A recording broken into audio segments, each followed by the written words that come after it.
Namaste and greetings from the Observer Research Foundation. It is my pleasure to welcome you all to the Wednesday webinar hosted by ORF's Mumbai chapter. For today's webinar, we have a panel of experts to discuss the lessons learned from the almost overnight explosion of online education in India and the way forward. Today's discussion, as you all know, will focus primarily on the higher education sector. Friends, since the closure of schools and colleges owing to the nationwide lockdown from the last week of March, it's almost 2 months from now, earlier, academics and managements of education institutions have raced against time to make this difficult transition to the cyberspace. The Union HRD Minister himself has also time and again encouraged and urged education institutions to embrace online education. But as they say, while saying is one thing, doing is something completely different. And that is what most of our educational institutes who are grappling with this overnight transition are finding out.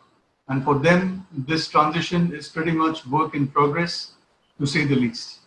The biggest roadblock, friends, faced by the colleges and universities is the lack of the fundamental ecosystem that supports the online teaching in virtual classrooms.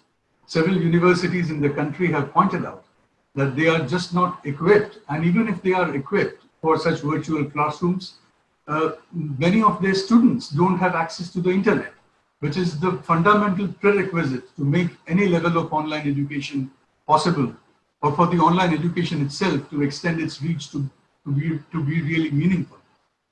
So friends, even as the Prime Minister Narendra Modi, just as of yesterday evening, has given ample indications of the much altered, or rather a much watered down version of the nationwide lockdown to continue from the 18th of May, it will be too far-fetched to expect any of the places of mass congregations to open up anytime soon.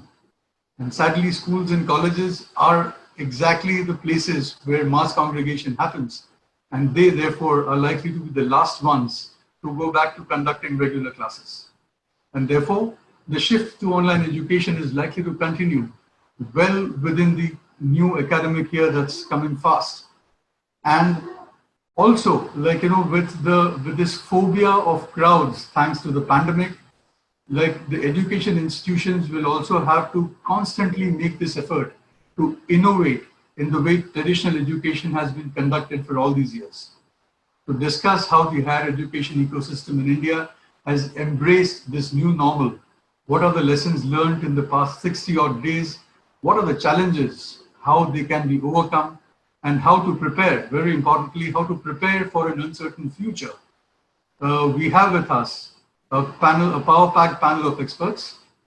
We have Dr. Ashwin Fernandez, the Regional Director of QS, and also the CEO of QS Gauge Rating, one of the two reputed university ranking agencies in the world. We have Professor Sahana Murthy from the Interdisciplinary Program in Education Technology from IIT Bombay. We have Dr. Shakila Shamsu, our only MHRD representative on the panel.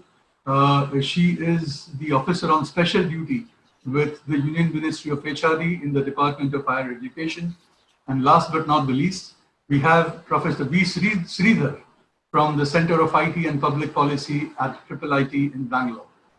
A warm welcome to all of our panelists and a big thank you for agreeing to lend your time for this important ORF discussion. Friends, before I toss over the proceedings to my colleague, Dr. Leena Chandran Wadia, who is the chair of this session, I would like to urge you to please visit the ORF website and also all of our social media platforms, including the ORF YouTube account, to gain access to the research papers and articles by the ORF faculty, and also our uniquely created audiovisual content.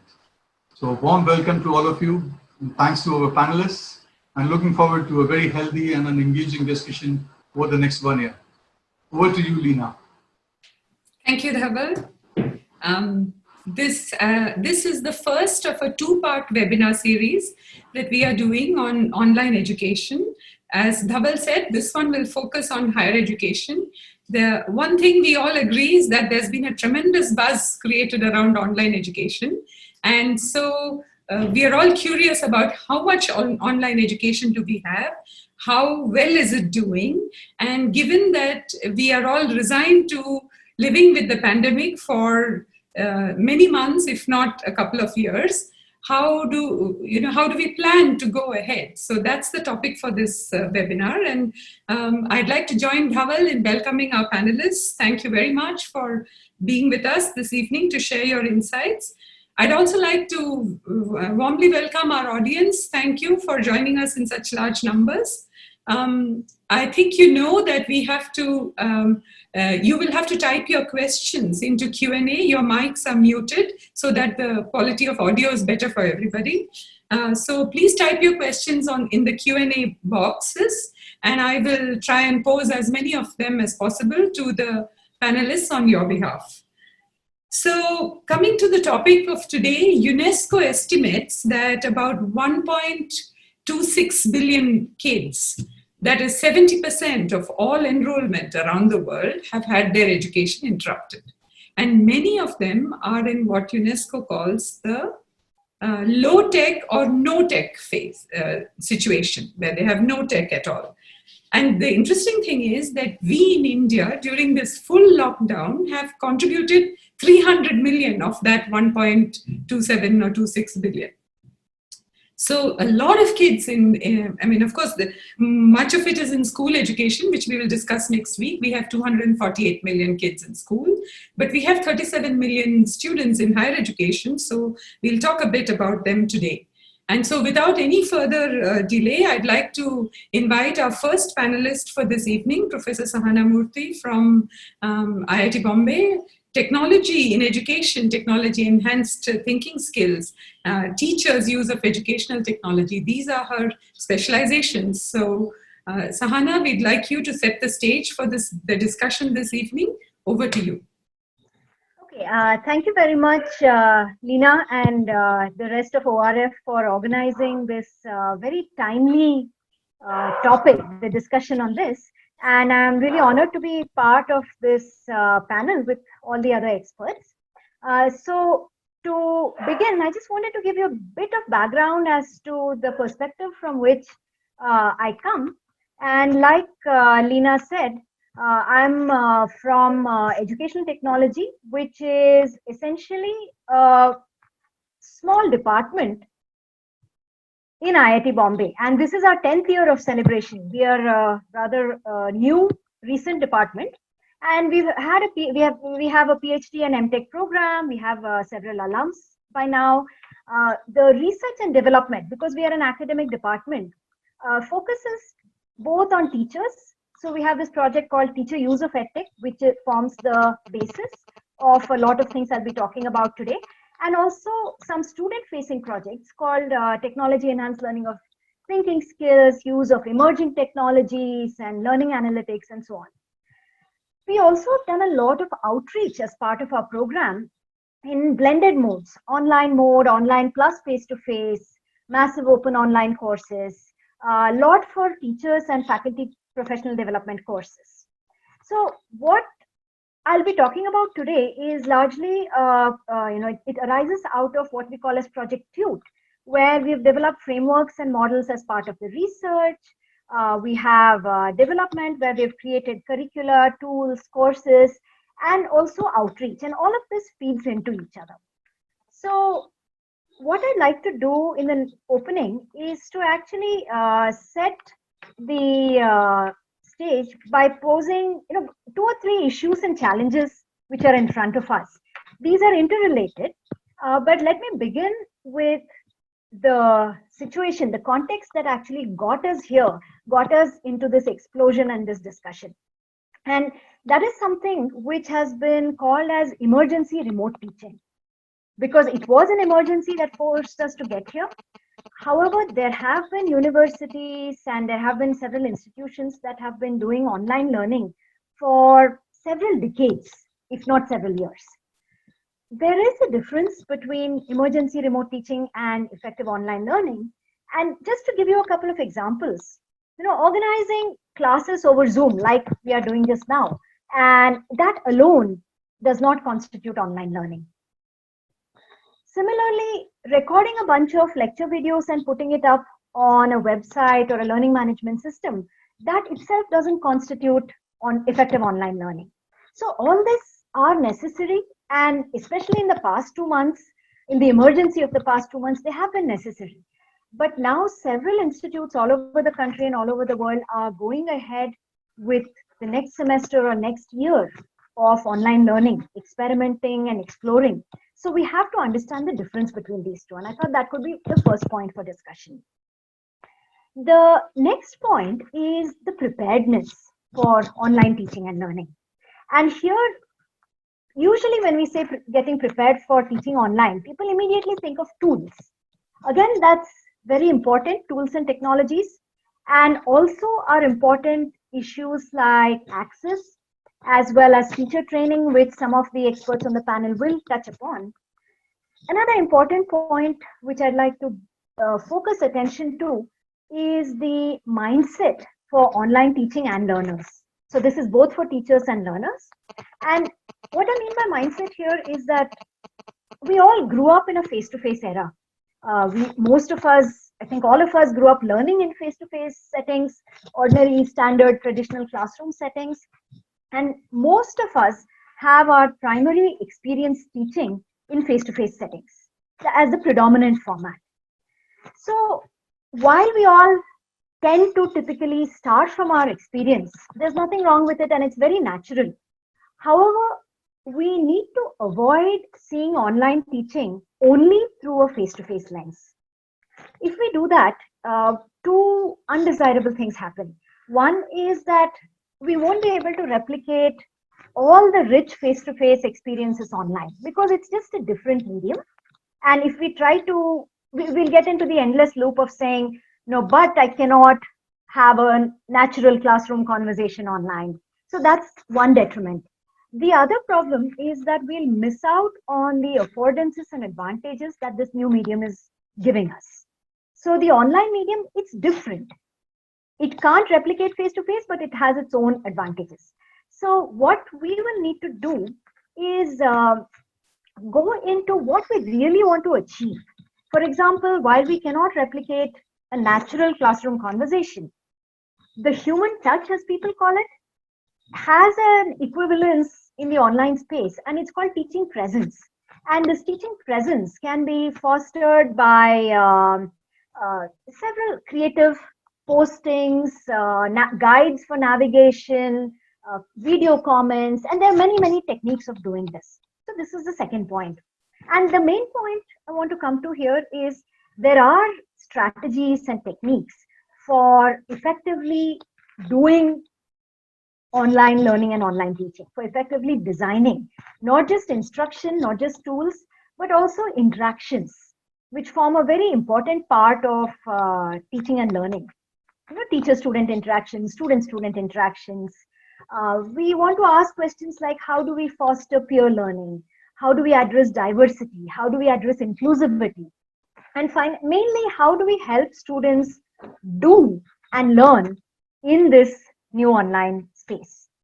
So for that, when we come back to the discussion, I do want to talk about one important model that our department has come up with. It's called the LCM model, and I just want to flash what it looks like. I won't go into details right now. Essentially, what the LCM model does is help instructors achieve a learner-centric approach to designing and conducting online classes. So if we get time, I'd like to talk more details about it. So over to you, Lina. Thank you, Sahana. So you have questioned the basis of our title, which is, you know, the explosion of online education during the pandemic. So you're saying what we're doing is not really online education. So we'll discuss much more about this going ahead. But right now, I want to stay with the opening remarks of all the panelists. So over to you, Shakila, for your remarks. Now, Shakila is someone I've worked with closely in the last few years on the national education policy. She started out as a faculty member at Mumbai University and then IGNU, but has spent many years in the ministry now. And so she brings to us the perspective from the ministry. Her interests are also all related to technology, ICT-enabled learning, open and distance education. She manages the National Mission on Teachers and Teaching, NMTT. So over to you, Shakila. We're looking forward to hearing from you. Yeah, thank you, Leena. I hope my audio is fine enough as we tested. Thank you firstly to ORF for having organized a webinar on a very pertinent topic in today's crisis. I think I would start by saying, like Sahana said, it is not that we started using technology only recently. In fact, the National Mission on Education through ICT, which was a sort of a very strong recommendation of the 11th five-year plan, that though it was seen as a mission mode kind of a scheme at the higher education level, and since we are confining ourselves to the higher education, I'm not talking about the ICT policies in school education. The National Mission on Education through ICT was something that put together as an umbrella all the ongoing initiatives that were taking place with a very massive funding that was sort of quite out of the box for a government like ours, which was starved of funds. But at the same time, I must mention that if you talk of technology and you're talking of edtech, and you can't just confine yourself to the usage of a computer or any ICT initiatives which is without the educational radio and without the educational television. So if you know, the satellite instructional television experiment goes way back into the 1970s. And much before that, the educational broadcasting that took place through the radio. And these two sort of telecast and broadcast, I think even holds validity today, because if you're talking about equitable access to online education, then you have to still rely on that. And figures bear this out. So I think all the viewers and all those who are participating here are aware that the ministry has Swayam, which is there as an channel for MOOCs for online courses. We have something to the tune of, since its inception in 2017, I would say we have something to the tune of about 3,500 plus courses. Right now on offer, there may be something like 1,950 courses. And the current enrollment is pitched at something like about 15 million students. That's about 1.57 crores if you actually put that in Indian terms. But if you go to Swayam Prabha, which was launched much later in 2019, which is a 32 channels direct to home being beamed through the television, the number of viewers there are almost double. That's 3 million. And these figures are actually being sort of, it might be quite possible, like you work out the TRP ratings for a program that happens on television, the numbers may appear to be much larger than what they project, but definitely it is substantially more than those who use the MOOCs or the online courses. Now, we all, I think, need to accept that in a certain sense, the crisis of COVID has accelerated our use of technology. And India may have reached where it would have reached in online education, maybe about 4 or 5 years from now. But thanks to this crisis, we are almost, exploring all sorts of innovative formats for remote learning. In fact, I think it was yesterday's news that was being shown on maybe BBC, which said that the World Bank and UN are coming together to put out some standard operating guidelines and procedures or protocols, SOPs as we call them, for the extended use of remote learning, because most of the universities across the world have almost deferred their academic year from face-to-face learning to online learning. Now, why India is not able to do that is because, as Sahana said, our preparedness of institutions, our preparedness of faculty, and the access part of it in our students may be a limiting factor. So we are not able to really say, UGC is not able to come out and say that we will defer an academic year from face-to-face learning and go only for remote learning. Because then with the concerns that we have of digital divide and students being in the rural areas, not having access to the internet, or may not have the same level of opportunity or level playing field as someone who has access to that, would be put at a disadvantage because an educational broadcast through radio or an educational program through the direct-to-home channels may not be as enriching and engaging and a learning experience as much as if it was through a remote learning, through a synchronous model where you had students actually taking place in learner activities. So like Sahana said, I fully agree to the point that having about even 1,500 people being there on the Zoom system is not learning, is not active learning that is taking place. And if we make that mistake of thinking that we are able to replicate rich learning transactions that are taking place in a classroom situation by doing these kind of methodologies, we may be actually putting our students at a much greater disadvantage. Having said that, coming to the Indian context, we have already populated, and I would urge all those who are here today to have a look at the Swayam site, where we have populated all the educational initiatives, ICT-based initiatives at one platform. In fact, even the courses that are right now available on Swayam have been sort of put there into a kind of a repository. So other than the normal e-content repositories that we have, which are in terms of maybe e-resources available through the National Digital Library or other e-content that is available through NPTEL and others, they're all populated together at one point on the Swayam using a COVID link so that anyone would be able to access it on their handheld device or on their computer.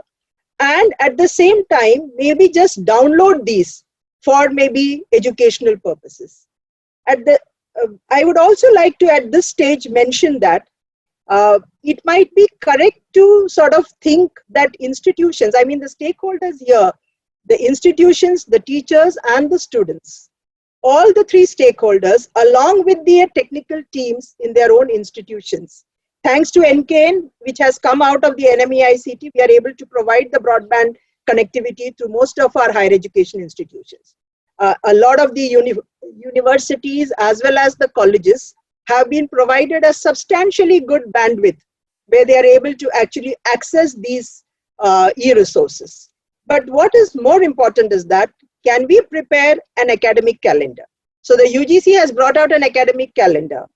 Can the institutions also start working out an academic plan of action?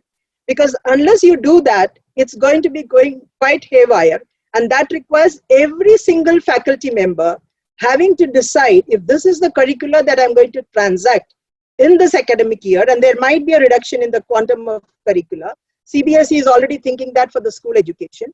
The same way the higher education might also come out, but since universities are autonomous bodies, you can't have a diktat coming out from UGC to the institution saying that you reduce your curricula, except that they may broadly say that instead of your 100% of the curricula, you might confine it to about 80%. So there are two things that came out from the UGC so far. One is that there is an academic calendar that they brought out. The second is the fact that they have said that 75% can go on in face-to-face, 25% will go on in online. Now, while I say this, I don't know how many of us are aware as faculty also that even otherwise for faculty's career advancement schemes, you have about 20%, 25% weightage being given for creation of ICT-based content, and a kind of API score, which is, I mean, treated as a score for your career progression, is something that people, most of the faculty, by nature being resistant to change, do not tend to use that. I mean, very few would like to use that in the technology part, using the kind of resources to be created on the technology side. I think I'm exceeding the time. I'll just try and sort of come down to about 2 or 3 points that I wanted to mention.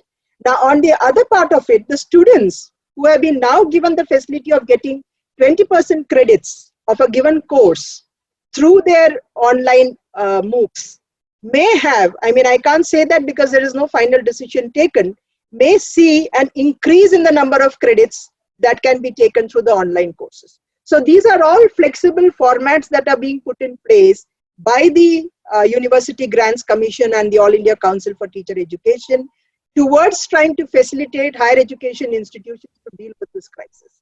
But there are two other points that I would like to mention. One, there is a surfeit of e-content that is available. And we need to really guide institutions, faculty, and students how to repurpose this e-content for the purpose of their curriculum. Otherwise, you will have a content which sits on something that you're already having, and you will not be able to align it to the desired learning outcome of that given course. This becomes very critical for the faculty to do, because right now, you can't just say that there is a course in chemistry and there is an e-content available in chemistry, and you can't just tell the student that this is what is your textual material and this is what is available in the e-content. No, that is going to create a disaster. You need to sort of repurpose that e-content in a manner that fits into the curricula for achieving the desired learning objectives of that particular course. So this is the second part. And the third part, I'm not going to cover all of it because of the time constraint, but I'd just like to say, unless we bring out e-content in the regional languages, I think you're going to do great harm, because you don't have at least more than about 80% of the Indian students in the universities being to understand well if we only communicate in English. You must be able in this given time either to do a kind of a translation of the e-material that is already available, I mean the kind of audio makeovers that you can have for it, so that it is actually reaching out to students who are studying in the vernacular medium. And it's a fact that even though we say higher education in India takes place largely in English, it is a reality that you have a large non-English speaking student population, and they should not be put to a double disadvantage because of the COVID crisis and the online education.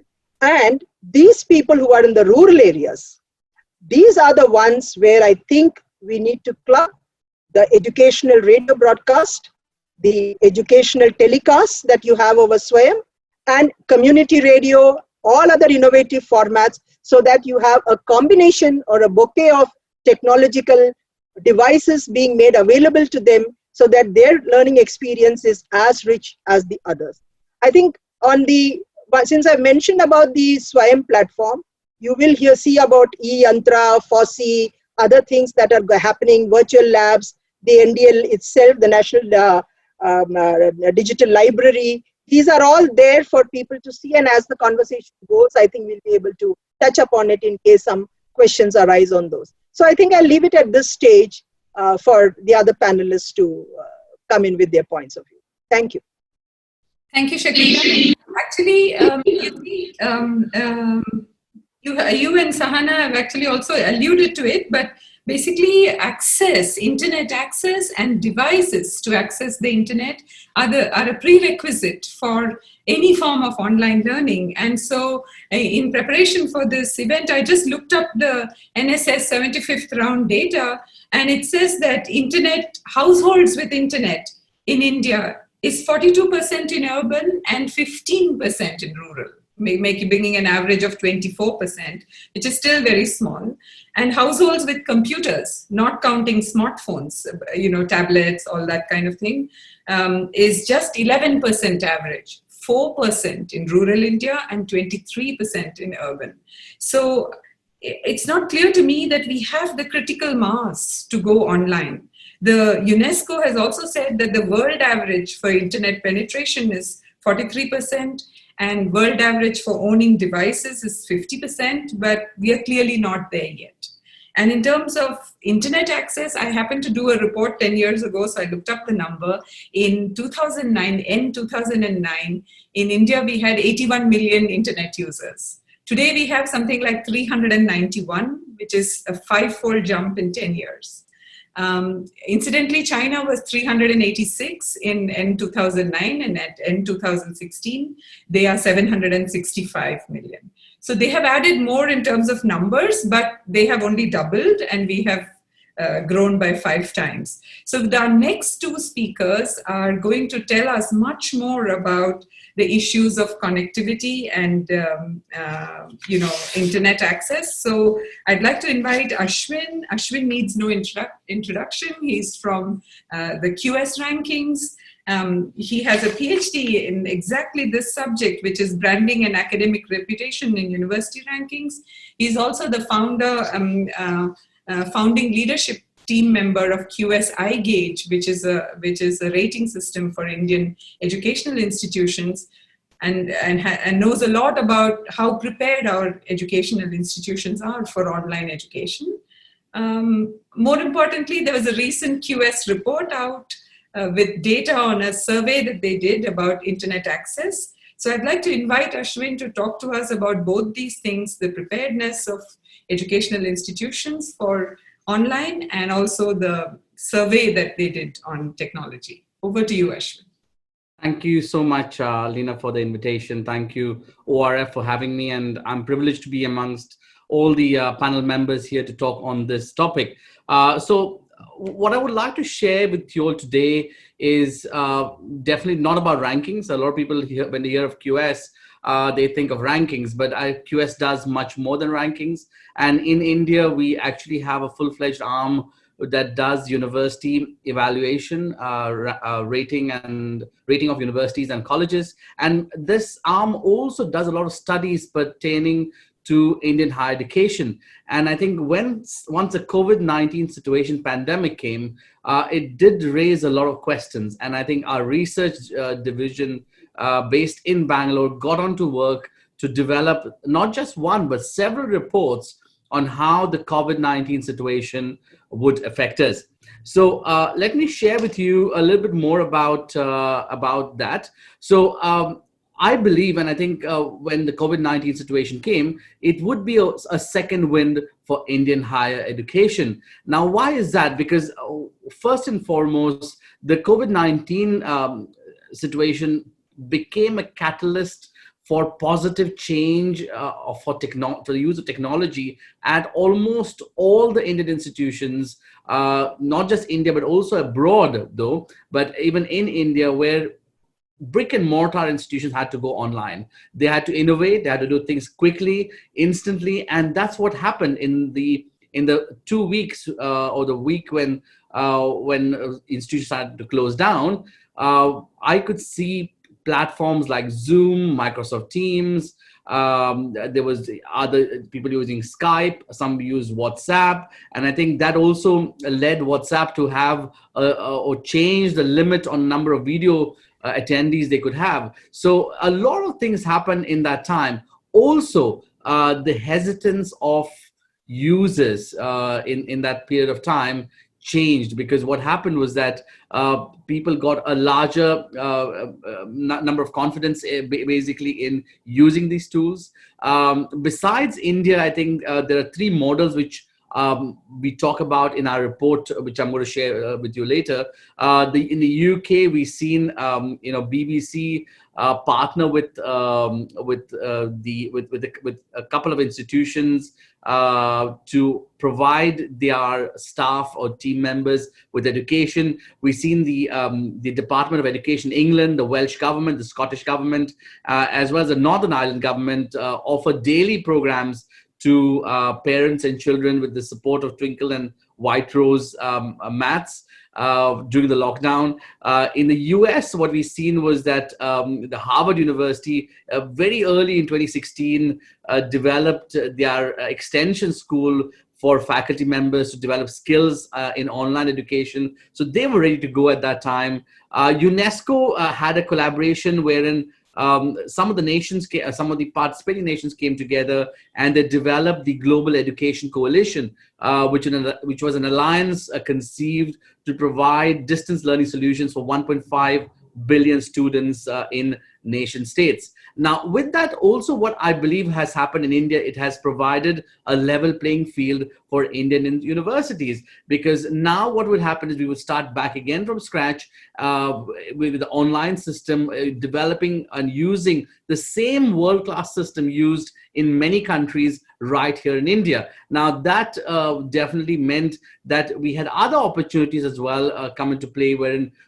we would have the students generally wanting to go abroad would probably start looking at India as the first choice. So that's a quick introduction, but we started off with that study, the second win for higher education. Then we looked at e-versity, online education, different models, and all these reports are available for download. So we looked at what's happening around the world. And then we decided to go into what is plaguing the Indian system when it comes to online learning and teaching. Is it the technology? Is it the infrastructure? Are they the people? And then we realized that it was a wake-up call for Indian internet service providers. So that's a report I'll be sharing with you in a moment from now. And just today, we released the Mobility Report 2020 and the impact of COVID-19 on higher education choices for Indian students. So all these 4 reports in a span of 2 months is actually shows that we have studied this much more thoroughly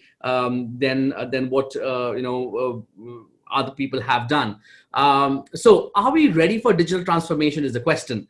And definitely we can see that when we did the study where we surveyed 7,200 students across the length and breadth of India, we covered all the states except Andaman and Nicobar Islands. We found out that even today, people using the mobile hotspot Wi-Fi dongle are almost 80%. So people are still not having a fixed line internet service. Even after the major revolution we've had, BSNL is everywhere. We have home broadband available. Almost 80% of the respondents have or are using a mobile connectivity, either a mobile hotspot or a dongle. Just 15.87% of these respondents were using a home broadband. Now, that just goes to show the penetration of operators like Jio. And you can see in this graph here that, in this table here, that Jio has got a 38.12% penetration, followed by Airtel, Vodafone, BSNL, and any other broadband operator. So Jio has actually revolutionized the availability, the access to internet. But that's a good part, right? We do have access to the internet, but is it working for the students? Then when we looked at problems plaguing the system, now what happened is that we started looking at each of these areas, and for mobile hotspot, we had almost 96% of the respondents had issues with connectivity. Now that's a big number. Now that those issues can be a signal issue, it can be poor connectivity. So it could be signal disappearing, it could be not getting your LTE or a 4G network, which is required and really essential for having streaming video, for having streaming connectivity to do online learning. Home broadband, though, we see that definitely had the mix of signal and poor connectivity changes, but definitely it is lower. There are issues related to power connectivity, cable cuts as well in home broadband, but the number of users we surveyed were much smaller. When we looked at Wi-Fi and Wi-Fi dongle as well, it had the same thing. So there are issues plaguing this. And why is that? Why is that India, after having 391 million internet users, we still have this problem? It could be because of the cost of internet in India. This is an infographic published by Forbes and Statista, which shows that India has the cheapest cost of internet. Now, at 26 cents per 1 GB, that is the lowest amongst Russia, Italy, even Nigeria, Australia, France, Brazil, Spain. Now, when the cost is so low, perhaps there is overloading. Perhaps systems are overloaded, and that actually is displayed in the frustration of students. And this is the pain points what we have seen. And some of them clearly say that, they can't hear the faculty members. They have issue of the data maxing out. The 2 GB is not enough. If you do a 2 hours session online doing your studies, it maxes out. BSNL perhaps doesn't have a low or free internet services for students. So there are several issues here, poor connectivity. So there are issues plaguing the system when we talk about the availability of the system. Accessibility definitely is there. So besides this point of accessibility of the internet, what is the way forward? I think right now we are at stage 1 where we're doing online classes in India. which is going pretty well. And I think I've seen that more capacity is being added by telecom providers, by ISP providers. So that's going well. The stage 2 would be 100% course delivery online, and that includes also assessment and grading. So we want to start looking at that and evaluating how it's going to happen in India and also abroad, and share best practices. And the final stage would be complete delivery of the course credit online, and that's your online degree basically. Is that set to happen? Maybe, because today California State University announced that 23 of its campuses, the whole system, will not open for physical classes even in the fall of this year. So it would go online even when they open in September or so on. So definitely online education, e-learning is here to stay. Now, again, we can say that we are doing a few classes online. We do it through, we definitely have MHRD with having Swayam and so on. But the full works to moving it online would be a challenge at this time, considering the accessibility of the infrastructure what we have. So the concluding remarks I have here is that improving the information technology infrastructure in institutions. We recently have been doing a study with about 47 institutions, and tomorrow we'll announce the ones that completed the certification process, looking at not just having your Microsoft Teams or WhatsApp groups to deliver lectures, but also are you able to do one-to-one tutoring? Are you able to have on-demand recording available? Do you have a full-fledged backup available? Do you have correct software? Do you have power backup? What are the systems are you using for support to your students and faculty members? I know institutions, when they went online for the first time in mid-March, faculty members had no internet in their housing within the university campus. So there are challenges that how do you address that? So there are about 20 data points we collected, we're collecting data for, and we should be announcing it tomorrow. But definitely there's a need to improve the IT infrastructure within institutions. Addressing the power supply issues.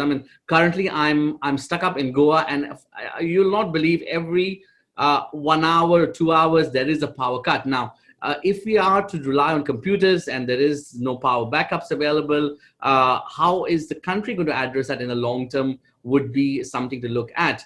Also, enabling a shift in mindset towards online teaching and learning. Quite a few institutions I've spoken to are not yet ready to accept the fact that the COVID-19 is here to stay and we have to coexist with it. So no other pandemic before, at least in our generation here, had the need to maintain social distancing. And with that, definitely there's going to be a longer period where we will have this situation. So definitely an immediate change in mindset.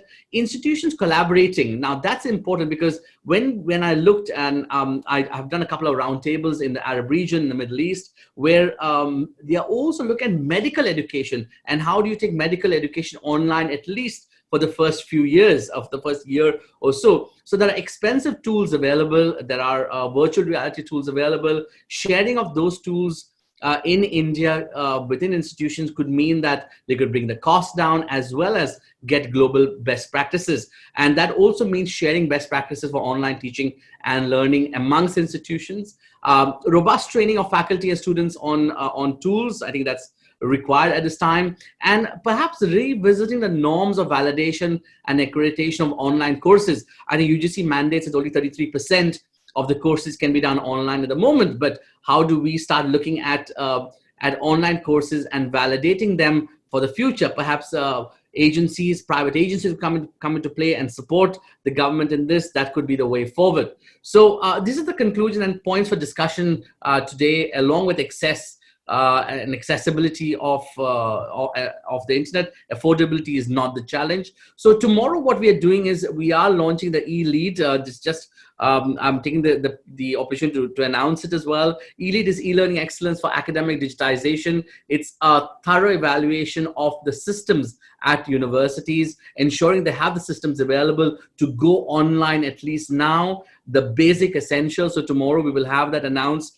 by the Honorable Minister of Human Resource Development at 3 p.m. in the afternoon. So my invitation to you all is please join us for this. You will learn which are the institutions which have completed this audit in record time, as well as what are we looking at in this audit service. So thank you so much for this time, and hope I've given you some points for discussion here. Thank you very much, Ashwin. Our last speaker for this evening is Professor Sridhar from IIIT Bangalore. He's a keen observer of the telecom sector, and he has written several books about it. And he has promised us that he will give us a solution to the connectivity issues that we have. So over to you, Sridhar. Thanks, Lina, and thanks to ORF for inviting me for this particular webinar.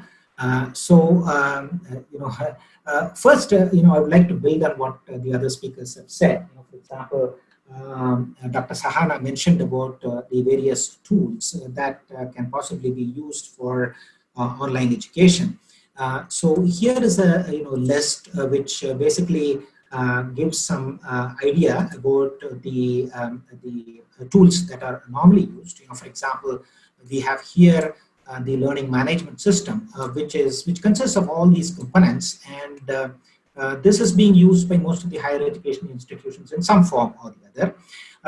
And that basically this learning management systems, for example, Moodle, which is an open source, which is available for free, they're all meant for asynchronous delivery of courses, right? Asynchronous. But if you look at other platforms such as Coursera, edX, or NPTEL, Grad, Udemy, Swayam, these are all course delivery platforms which gives both synchronous and synchronous learning delivery environment, and also to some extent some of these platforms also provide assessment capabilities.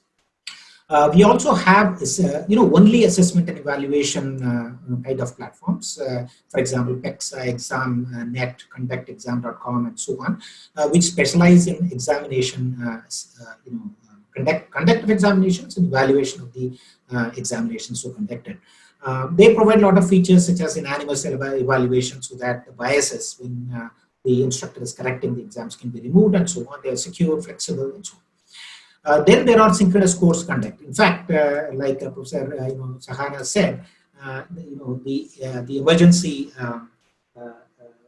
remote learning has basically enabled us to look at these platforms which provide synchronous course conduct because they have enhanced video and audio conferencing capabilities, meeting management, and so on. Zoom, WebEx, Microsoft Meetings, Impartus, they are all some of the examples. So in this emergency situation, we have moved towards this, right, which basically provides conduct of the courses.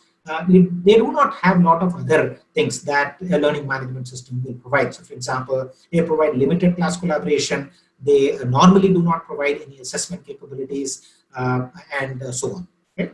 So this is the technology framework that is required for institutions to basically embark on online education. So most of the higher education, some of them are available on the cloud platforms for us to use with some nominal fee, and therefore this to some extent we have solved this problem. We have some software tools which are available for conduct of the online education.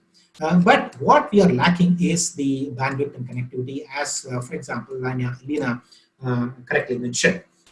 So I would like to spend a little bit of time here. I actually, we conducted online courses, and we are about to complete the semester because midway through the semester, the COVID-19 emergency came, and therefore the rest of the semester is being conducted online using some of these tools that I discussed earlier. I have a visually challenged student. I also have students who are connecting to the platform, whatever platform I use, from remote locations. So bandwidth and connectivity is still a problem. I think Ashwin mentioned earlier about mobile connectivity. Most of the students seem to be connecting via mobile, and that is very simple because the statistic shows that, for example, only about 30 million landline phones are broadband capable in the country. Right? 30 million, we can take it as household because you can put a Wi-Fi adapter and then provide connectivity throughout the home. So that's just 1/10 of the households who have access to landline broadband.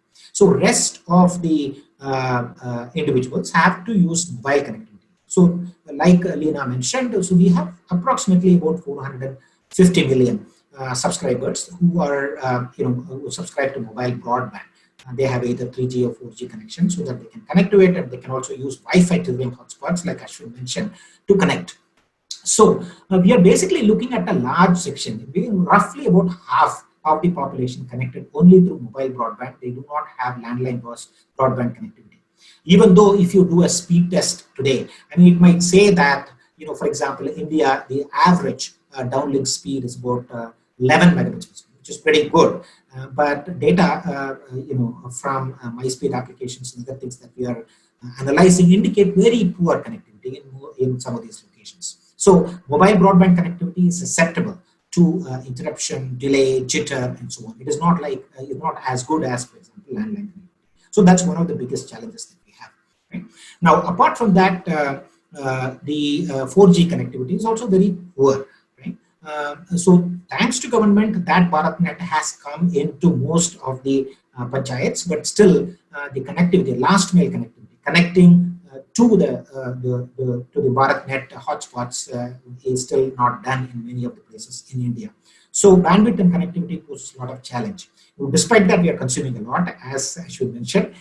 For example, 1 year back we are consuming at 1 GB per month. Today we are consuming on the average 30 GB per month.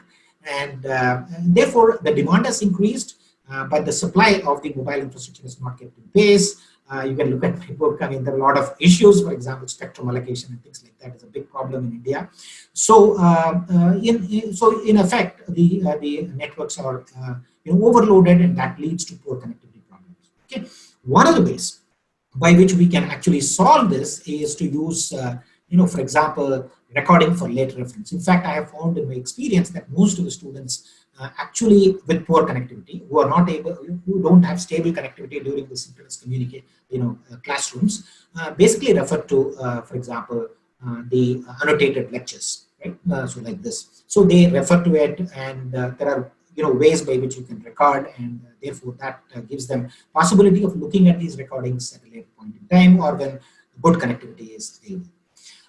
The other problem that we have is attention of these students, right? So some of these software allow us to, for example, make attendance and things like that, but attention of students is very poor. In fact, in my opinion, it starts off like here, it starts off like here, and then actually drops to about half of the original population, right? Despite whatever as teachers do in order to engage the students. So that's a big problem. I don't know. I mean, there's no technical solution for this problem. We have to come up with some kind of other tools and methodologies in order to combat this. Collaborative conduct is still a problem. Most of these allow, for example, certain limited enablement of meeting management, but still student to actually engage the students, much like in a face-to-face, is still a problem. Another big area of concern is assessment. We have not touched it at all. Online assessment and monitoring of the assessment is a big problem. Even Coursera and edX have not solved this problem. So these are all problems associated with it. So Lena has asked me to provide solutions, so therefore I will try some, right? So as Dr. Shakila mentioned, TV and radio are going to be the good mechanisms to basically connect each and every individual in the country. So for example, if you look at DTH, the direct to home, we have about 90 million households who are connected. Cable television, another 60 million, and these two are, they basically substitutes, and therefore you can sum them up. And basically 150 to 160 million households are connected through cable TV and DTH, right? So, which is roughly half of the, roughly half of the number of households in the country. So it penetrates even to the rural areas. If you go into rural areas, you can find DTH antennas popping up everywhere. So one way by which we can address the connectivity problem is to provide internet connectivity through DTH or cable television. That has been tried in the US. but it has worked. I mean, for example, there are a lot of companies offered, about 15, 20 years back, internet access through DTH. It provides very high bandwidth connectivity, and therefore that is something which we need to address. The second is the landline infrastructure. Landline infrastructure in the country is very poor, and there are reasons for that. It has been considered as a natural monopoly for quite some time, even in the US. So no private operator is going to put landline in the rural and remote areas of the country. It is the duty of BSL and MTNL, the government-owned operators, in order to put this infrastructure in place, and therefore a government should do well in order to, basically encourage BSNL and MTNL to go into the rural areas. We have Universal Service Obligation Fund, from where the funds can be provided to, connect rural and remote areas using landline broadband connectivity. For mobile broadband connectivity, the scope is well open. I am sure that in the next couple of years, most of the rural areas will be covered with 4G LTE, much like we have had regular mobile connectivity. And therefore, this problem will solve. But again, mobile connectivity is susceptible to interruption, and therefore, one of the ways by which we can combat this is using landline broadband connectivity in most of the places. Maybe connecting it from the Bharat net location to rural and remote areas of the country will solve this problem. So this is a sum up of what possible solutions that we can have. And I will stop my discussion here and then leave it to Leena and you all to continue. Thank you.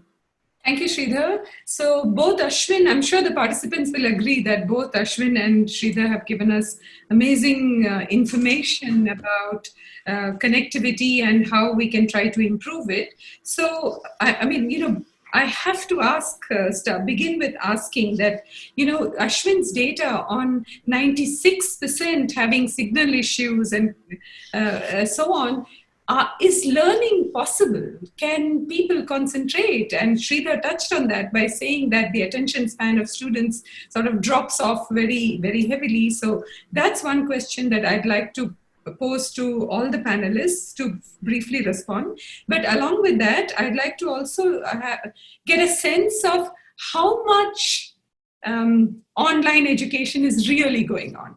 I mean, I know that IIT did a survey, and about 10% of their students didn't have good enough access to take courses on. So I'd like to ask Sahana, and also, if IIT didn't have, many other higher education institutions will not have, because higher education institutions tend to be less homogeneous than, say, a urban school, because students travel from around the country and from tier 2, tier 3 cities to come and study here. And when they go back home, they may not have the same kind of connectivity. So the question is that how much online can we have, given the fact that certainly chunks of students will be left out of it. And so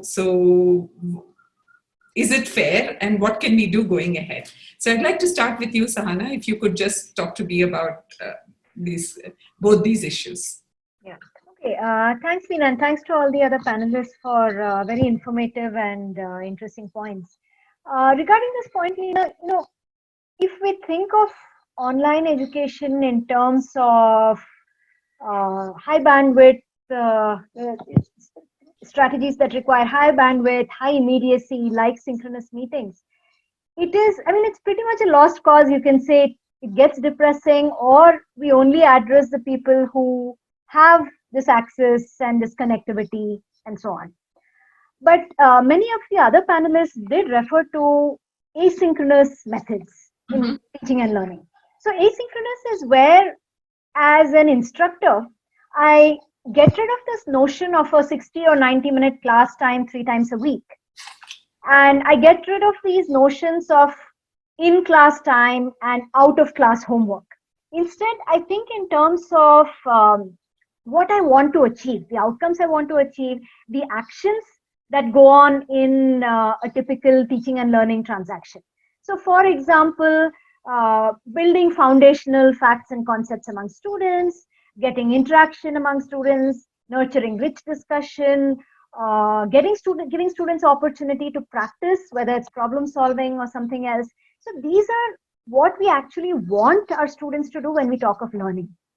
And asynchronous modes in online learning offer several strategies for achieving this. For example, providing short audio clips, audio, video, and text interspersed with specific and focused guidelines on what to do with it going into these audio and video resources and what to do coming out. So these we call as learning by doing activities or micro practice. So structuring and designing such instruction, that's the role of the teacher. And these can go to some extent in addressing the access issues, but also the attention span. So for the access issues, I've only read this part in literature how it addresses access and all. It's more from a from the perspective that of flexibility and providing the student the resources which they can access when and where they can. But in terms of attention span, here we have done some studies which show that the short resources with reflection spots in between, learning by doing activities later, actually it serves both purposes. Mm-hmm. So yeah, this is one way to design online instruction to address both. What about the question about are IITs going to do online learning for the coming semester, or how much of online? Yeah, so we've been discussing a lot about that. This past semester we are considering it as an emergency, and in fact Senate meetings are going on yesterday and today on how to end the previous semester. Mm-hmm. But in the coming semester at least, online learning we think is going to be big. So the point I made in the beginning about emergency teaching versus online learning, now we have some time and we have the opportunity to prepare for it. So some things we are doing I know of two efforts that I'll talk about. One is in IIT Bombay. We are coming up with courses for instructors on how to move online. One of these courses, in fact, is for, it has been, I think, uploaded on Swayam or some other, some of my colleagues did that. And another one is what our department is coming up with for our own colleagues. So several universities, I think, are doing this.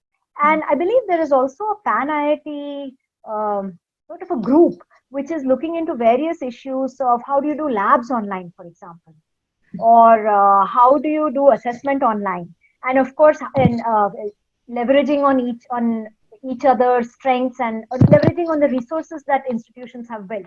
So Shakila and Ashwin both talked about sharing resources and getting institutions to collaborate. So there is some sort of a group that is a pan-IIT group which is talking about these. But in our institute, yeah, we are likely going to go at least partially online next semester, and we are getting prepared as we speak. Thank you, Shakila. Well, Shakila, the question to you, the same question to you next. From the viewpoint of the ministry, what is the sense you are getting? I mean, of course, you are looking at central government institutions, but you may have some data about the states also. How much of online education has happened now as emergency response, and how much can happen in the coming semester if we have to continue this way, which we probably will, isn't it? Go ahead. So, Leena, it was like this, the COVID situation really escalated to real lockdown situation only in the third week of March. Mm-hmm. And by the third week of March, most of the institutions would have covered about 80 to 85% of their syllabi. Mm-hmm. So we were not in the middle of an academic year which called for a panic reaction. Mm-hmm. The other point is that I think we have now come to terms with the fact that this crisis, like Ashwin said, we have to coexist with this crisis for some time to come. And therefore, it's not a panic reaction. It's got to be a very considered, studied kind of an action plan, how to combat that. Mm-hmm. Now, as far as whether it is the central universities or the IITs or the IIITs and so on, all these institutions have got a certain percentage of faculty who know how to go about doing the online education. But that's a very minuscule percentage. I mean, I know that because we conduct a national mission on teachers and teaching, in which we had the annual refresher program in teaching. And I think Sahana was referring to some of those initiatives where most of the IITs and many of the institutions, including the human resource development centers, developed a 40-hour module for actually doing an upgradation of knowledge in a certain discipline. But having said that, it's a question of doing a kind of a training for your in-house faculty, how to move towards it. It's again a major, if you had seen the interview of the Delhi University Vice Chancellor today in the Times of India, he says that he has problems with his faculty. It's ranked one of the best universities in this country, but there is a mindset block, which in fact, they were the ones who opposed any ODL system of education. They said ODL cannot be on par with face-to-face education. So the pandemic has really broken that to make us realize that you can have a good quality ODL program, you can have a good quality online program, and you can have various disciplines, including vocational education. If you have virtual labs, if you have skill labs coming up through the virtual labs and simulated lab experiments taking place, there is no end to the kind of usage of technology in a very collaborated, coordinated manner. But the second word that I use, coordinated, is very important. Even today, within HEIs, we have departments which do not talk to each other. And forget the collaboration part of it. We are not able to bring our act together to even get the administration, the finance, the technical team, and all of them coming together. What this plan of action that I was talking about in terms of the academic calendar is that we can go in for online education. The data is still being populated as to how many universities do that, because the data that is right now being told as people who came on to Swayam are the number of hits. That really doesn't matter. I mean, that is a very rudimentary kind of a data that we're looking at. How many are actually using that for a learning experience? And that would really start dawning on us only when the academic calendar starts in July with online classes. And like Sahana said, we do have a time of about 1.5 months where there is already a lot of content, repurpose it, use it with this, interject it with a lot of activities. Now, on the connectivity part of it, which Professor Sridhar is mentioning and which you are also apprehensive about, let us firstly understand that we are a print-based learning method. We do have print available with us. And let us not for a second believe that print is out of it when we talk of online. So even in the ARPIT program that we conducted as a refresher program, which was a 40-hour module, we had 20 hours of video, which may not have been which may not have been synchronous, which was more asynchronous, but it had print material. So let us empower our learners. Let us be realistic as to the Indian situation. Let us empower our learners that you have the print material available. You give them a lot of links where the reference material is there.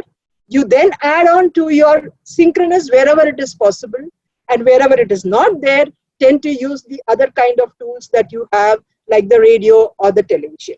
But as I said, the underlying importance is let us not cater to only the English-speaking elite class of students.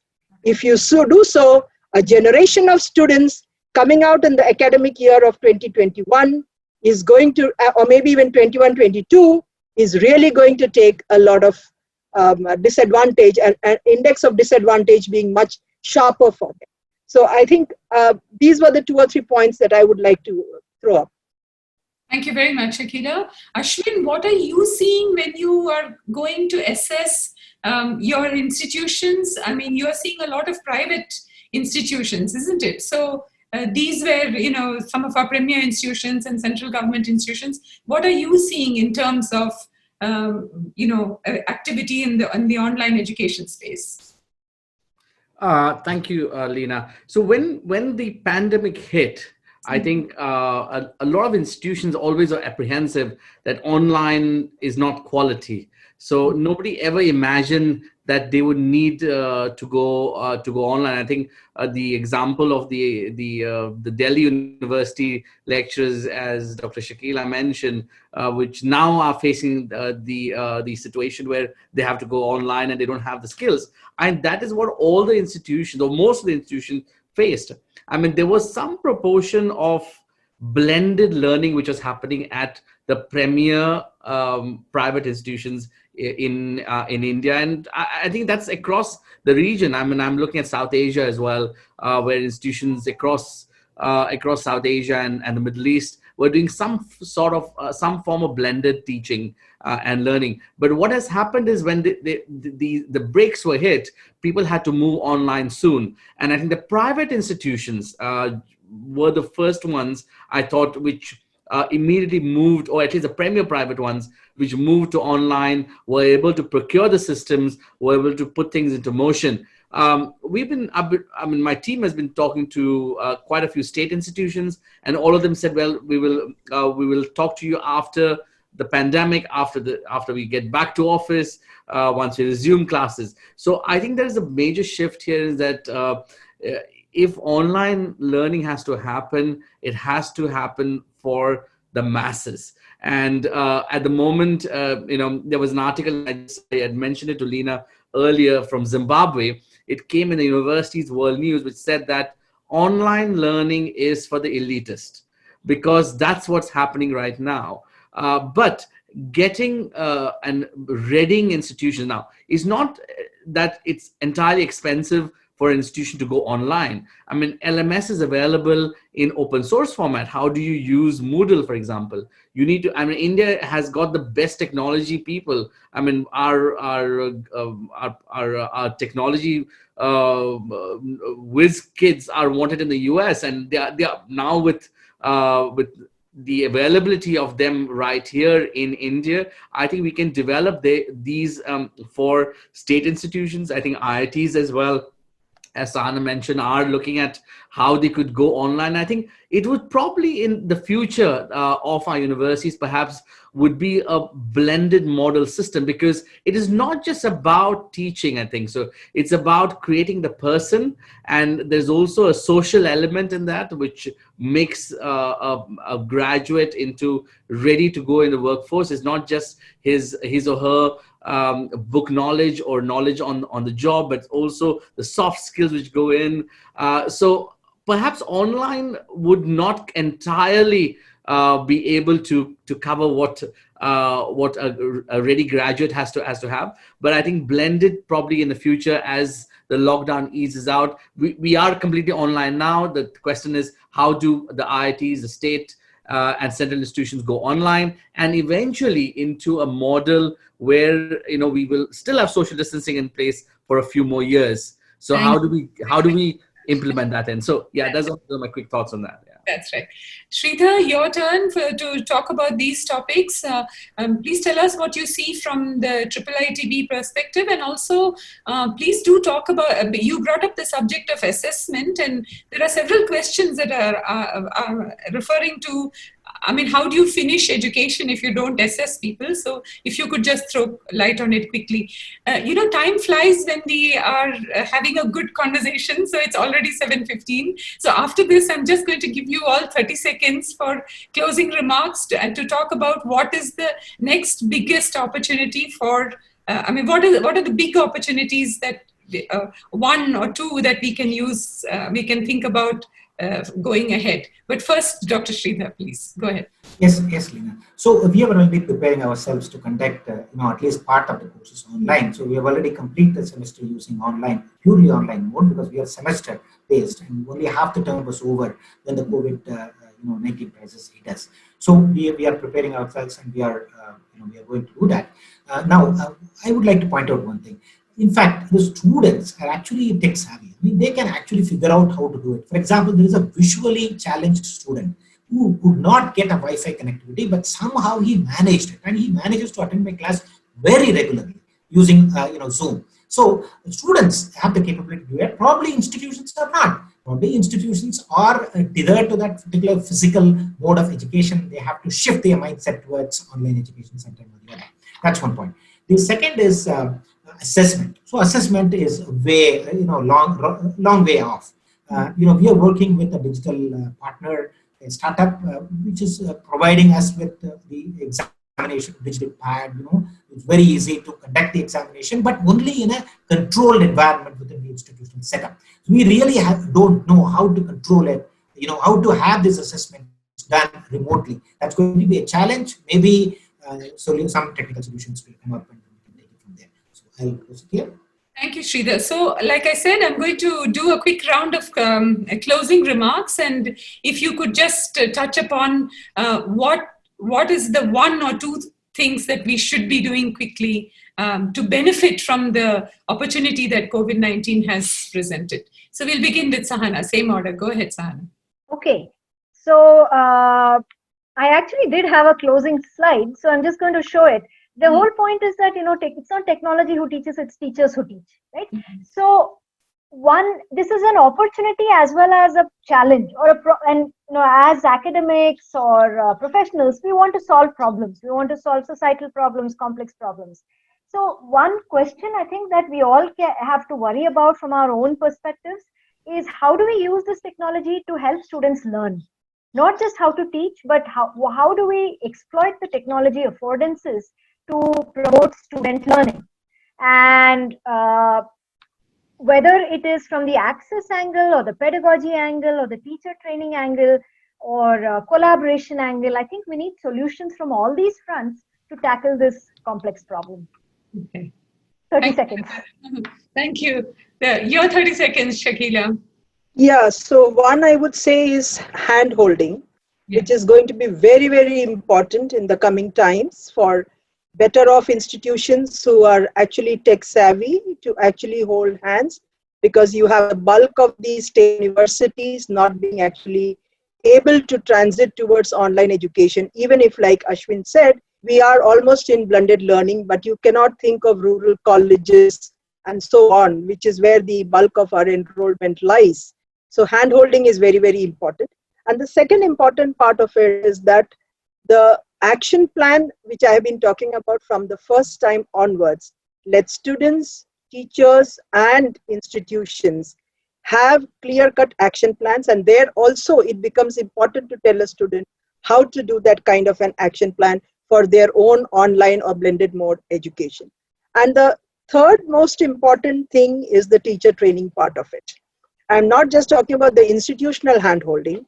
Unless we are able to come out with capsules of methods for online training and some Moodles or some sort of even short training programs. Let me tell you that across school education, you would be surprised. Math, science, and English are taught on WhatsApp groups. And the way you can go about, that is innovation. Unless you innovate in this crisis, you are likely to be stuck at the place that you are. So these are my three things: hand-holding, teacher training, and innovation. And innovation towards teacher training. Thank you. Thank you, Shakila. That was quick and short. Go ahead, Ashwin, your turn. Yes, so my statement is that India will rise, and I think we will rise to this situation.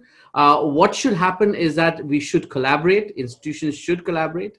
I think the institutions which have the know-how right now should be talking to the ones which don't have the know-how, as perhaps the CSR opportunity, going out as colleges in the rural areas. As Professor Shakila mentioned, how do we support them to adapt to those open source tools? Availability of internet, I think that's where the government will come into play, is how do you provide access to internet, not just for cheap, but access via broadband to those, the last mile connectivity would be the future forward to getting more and more households and students connected to a high speed broadband. So even if it's a live or asynchronous model, you need to have a good steady connection in order to even to look at a blended system. And I think going beyond just online classes to 100% online delivery, assessment, grading, what kind of tools are institutions going to use for that, and into the last phase, which is the complete delivery of course credit online. I think that would be the future. We should be rethinking the future of higher education at this time, because it is not a transition phase. I think that's my last word. It is a new phase for India, but I believe India will rise again. Thank you, Ashwin. Sridhar? Yeah, I would like to conclude by saying, talking some things about economics of online education. as with everything digital, the marginal cost of providing education using digital means is going to be much less than any other means. And it also provides economies of scale and scope. For example, Coursera and edX have 1,000 times more students than individual institutions have in their physical campus, and therefore we should use this opportunity in order to improve, for example, the education base. It decreases the cost. It's good for the students. It's good for the educators. It's all good, right? And I think it is the way to go in the future. It's, you guys are such experts that one should have had this webinar for 3 hours, I think, So instead of saying thank you, let me read one of the comments that has come in from participant, and he says that this is the best webinar I've attended this month. And to him, I'd like to say, he goes on to say that it would be great if your focus on the practical affordability and accessibility is more hands-on. How would Dharavi kids and lower middle class city students be effectively included? So to all participants, I'd like to remind you that there's a second part of this webinar Wednesday in 2 weeks on May 27, same time, 6 o'clock, when we will discuss school education, and we will focus a bit more on the teacher-student interaction. Amazing ideas have come from this thing. I hope I can write it up to do justice to what you all have said. Thank you all very much. Thank you to the panelists, and thank you also to the participants.